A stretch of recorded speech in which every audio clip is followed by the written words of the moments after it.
Good morning. Welcome to Saraswati Master classes. And now we start my next class, present simple interrogative sentence. तो हम आज की अपनी सुबह की क्लास में, मॉर्निंग क्लास में इंट्रोगेटिव सेंटेंस के बारे में चर्चा करेंगे। इससे पहले अपन प्रेजेंट सिंपल के अफर्मेटिव और नेगेटिव के बारे में पढ़ चुके हैं। अब हम पढ़ते हैं इंट्रोगेटिव। और इंट्रोगेटिव क्लास पढ़ने से पहले आप जो पिछली क्लास में अपन ने WH वर्ड के बारे में चर्चा की थी उसको अवश्य पढ़ लीजिएगा, ताकि इस क्लास में आने वाले WH वर्ड को अपन अच्छे से समझ पाए। और जो ये WH वर्ड को मैं अपनी इस क्लास को डिस्क्रिप्शन में भी डालूंगा, ताकि आप एक बार और देख लें, ताकि आपका यह जो इंट्रोगेटिव का टॉपिक है वो अच्छे से कवर हो जाए। और क्लास स्टार्ट करने से पहले हम एक नए शब्द पर चर्चा करते हैं। तो हमारा जो पिछला शब्द था सॉसपेन, सॉसपेन का अर्थ था भगोना, जिसमें चाय बनाते हैं या तवा, ऐसा पात्र था, उस पर अपन ने चर्चा की थी। आज का जो नया शब्द है FENNEL, FENNEL, फेनल सीड्स। तो जो फेनल सीड्स क्या होता है, जब हम होटल पर गए, खाना खाया, बाहर निकले तो प्लेट में रखा होता है सीड्स, रखा हुआ होता है, शक्कर होता है और एक सीड्स और होता है। तो वही सीड्स होता है अपना फेनल सीड्स, और उसको अपन बोलते हैं सौंफ। तो अमूमन ये घरों में भी उपयोग होती है, हर जगह अपने को देखने को मिलती है। तो आपने को आज इस फेनल सीड्स के बारे में अपने को ध्यान रखना है। सौंफ को फेनल सीड्स बोला जाता है। तो अब अपन अपनी इस क्लास के बारे में चर्चा करते हैं।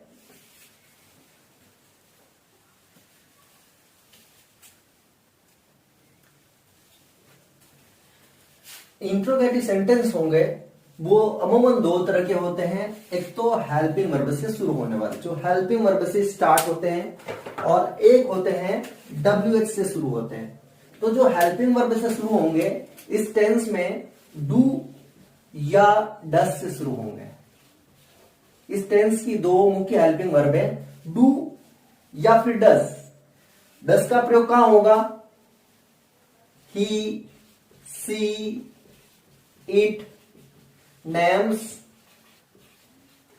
व सिंगुलर के साथ। और इसका प्रयोग कहां होगा? आई, वी, यू, दे व प्लूरल के साथ।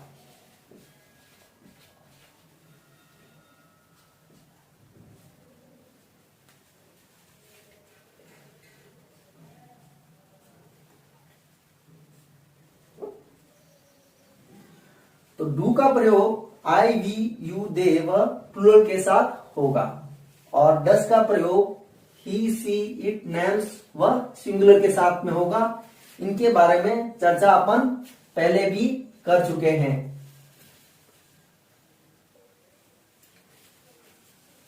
अब जो ताक टेबल है, जो अपन प्रश्न बनाते हैं, क्या वह जाता है, क्या वह खेलता है, क्या वह दौड़ता है, एक तो होते हैं हेल्पिंग वर्ब वाले प्रश्न।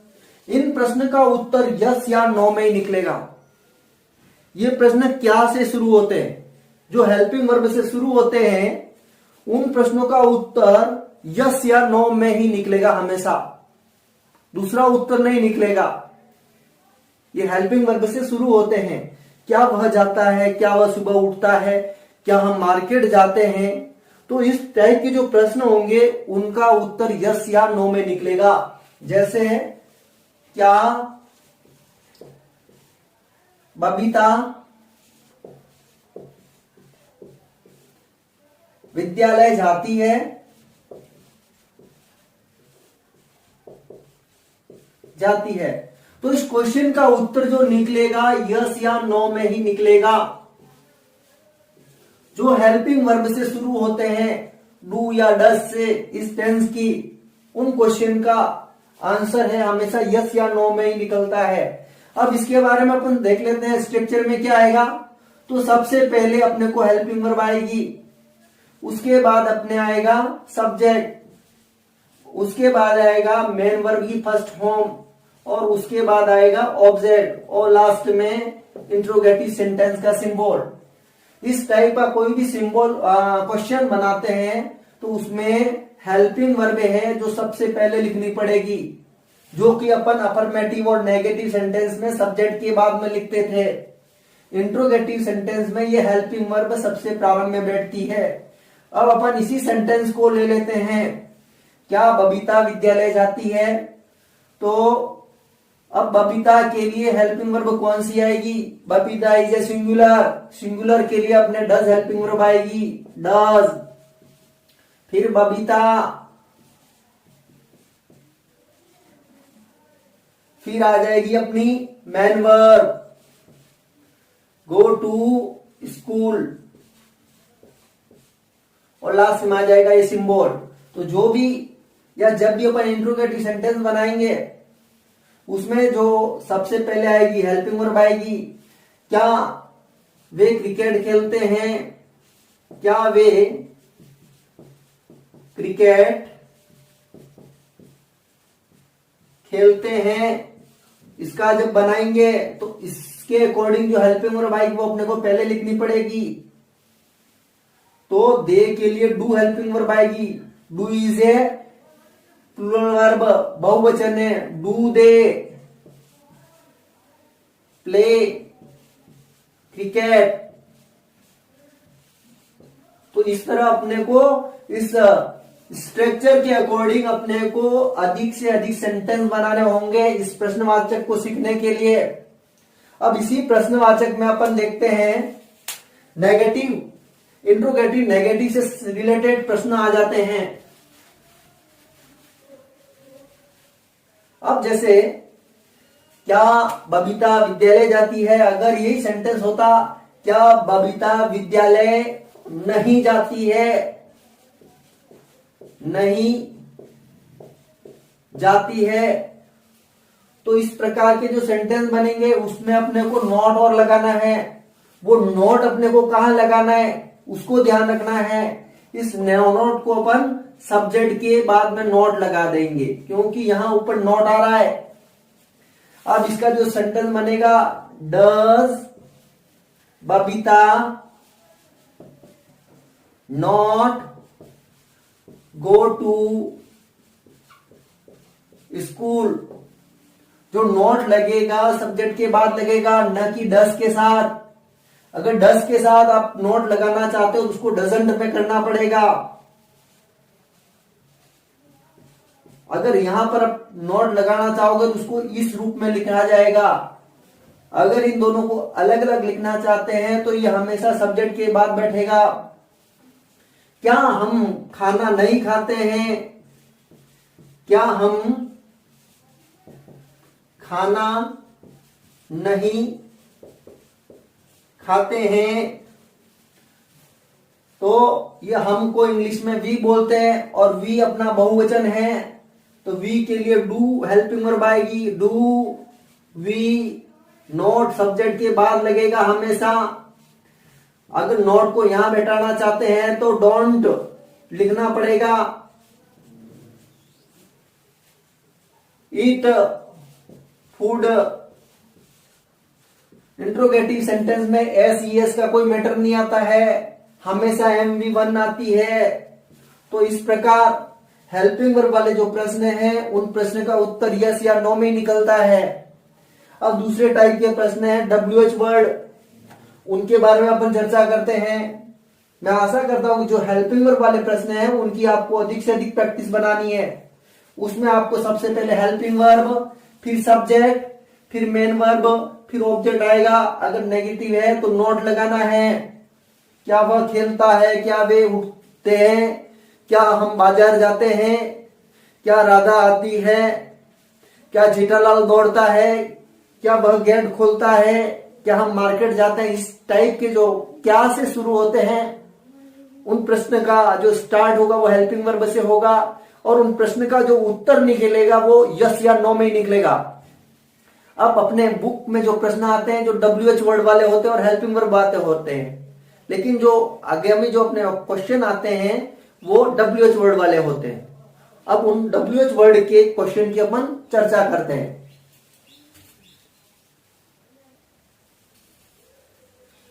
WH वर्ड वाले जो क्वेश्चन होते हैं उनका उत्तर यस या नो में नहीं आता है, उनका स्पेशल उत्तर अलग होता है। और कौन कौन से WH वर्ड है इनके बारे में अपन चर्चा पिछली क्लास में कर चुके हैं, उसको मैं डिस्क्रिप्शन में डाल रहा हूं, आप देख लीजिएगा। जैसे WH वर्ड होते हैं what, where, why, when, how, इस तरह बहुत सारे WH वर्ड है। इनके बारे में प्रश्न पूछा जाता है और उनका विशेष उत्तर निकलता है। जैसे वह कहां रहता है, पीछे तो आते ही आ रहा है। हम कहां जाते हैं, वह क्या पढ़ता है, इस टाइप के प्रश्न होंगे। उनका उत्तर यस या नो में नहीं निकलेगा। वह क्या पढ़ता है, वह पुस्तक पढ़ता है। हम कहां जाते हैं, हम जयपुर जाते हैं। मोदी जी कहां टूर करते हैं, मोदी जी अमेरिका टूर करते हैं। वह टीवी में कौन सा सीरियल देखती है, वह टीवी में जेठालाल सीरियल देखती है। तो इस टाइप के जो प्रश्न है उनका उनको उत्तर आता है, उनका उत्तर यस या नो में नहीं होता। यस या नो में जो उन्हीं का उत्तर होता है जो प्रश्न हेल्पिंग वर्ब से शुरू होते हैं। तो ये जो प्रश्न होंगे उनके प्रारंभ में आएगा WH वर्ड, उसके बाद आएगी हेल्पिंग वर्ब, उसके बाद आएगा सब्जेक्ट, उसके बाद आएगा मेन वर्ब और उसके बाद आएगा ऑब्जेक्ट और लास्ट में प्रश्नवाचक सिंबल। जैसे कि कोई भी प्रश्न बनता है, वह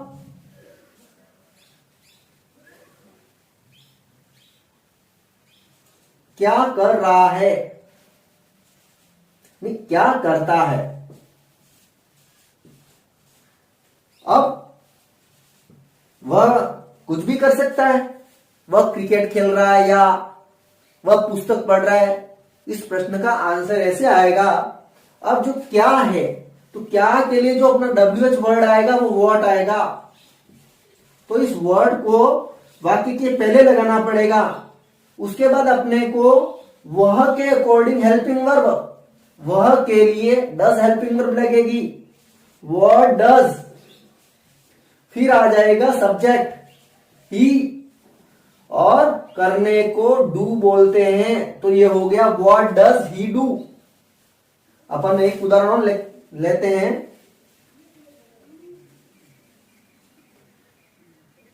विकास कहां जाता है, विकास अमेरिका जाता है, विकास लंदन जाता है। इस क्वेश्चन का उत्तर निकलेगा, न कि यस या नो में निकलता है। अब कहां के लिए जो WH वर्ड आएगा वो अपने को सबसे पहले लगाना पड़ेगा। कहां के लिए वेयर आता है, वेयर। फिर आ जाएगा विकास के लिए हेल्पिंग वर्ब कौन सी आएगी, डू हेल्पिंग वर्ब आएगी। तो वेयर डज, विकास सिंगुलर है तो सिंगुलर के लिए डज हेल्पिंग वर्ब आएगी। वेयर डज विकास गो। अब यहां पर एस यस का मैटर यहां नहीं आएगा, वो अफर्मेटिव में ही आता था।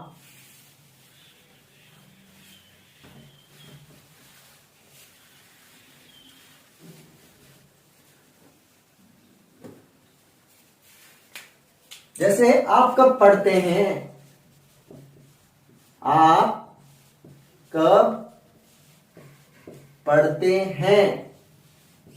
अब कब के लिए जो सिंबल आएगा या को जो वर्ड आएगा वो सबसे पहले लिखना पड़ेगा व्हेन। अब आपके लिए जो हेल्पिंग वर्ब आएगी वो लिखनी पड़ेगी डू, क्योंकि डू के साथ यू के साथ डू हेल्पिंग वर्ब आती है, व्हेन डू। अब यू लिखना पड़ेगा। फिर आ जाएगा रीड, READ रीड। तो इस तरह WH वर्ड वाले क्वेश्चन बनेंगे। WH वर्ड वाले बहुत सारे क्वेश्चन होते हैं, जैसे आप कब सोते हैं या वे कब सोते हैं, वे कब सोते हैं। तो कब को इंग्लिश में व्हेन बोलेंगे। अब दे के लिए जो हेल्पिंग आएगी डू आएगी, दे स्लीप, और लास्ट में क्वेश्चन मार्क।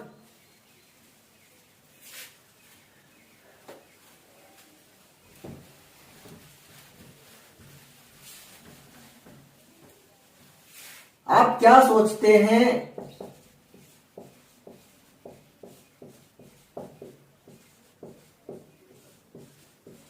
तो क्या के लिए व्हाट आएगा,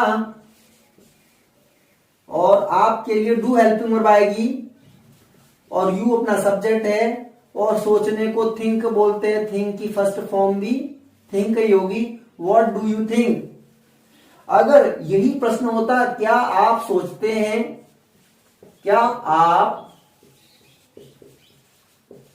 सोचते हैं, जिन जिन प्रश्नों में क्या आगे आता है वो प्रश्न अपने को हेल्पिंग वर्ब वाले होंगे, और उन क्वेश्चन का जो आंसर निकलेगा यस या नो से निकलेगा। तो क्या आप सोचते हैं, तो डू से शुरू करना पड़ेगा। Do you think.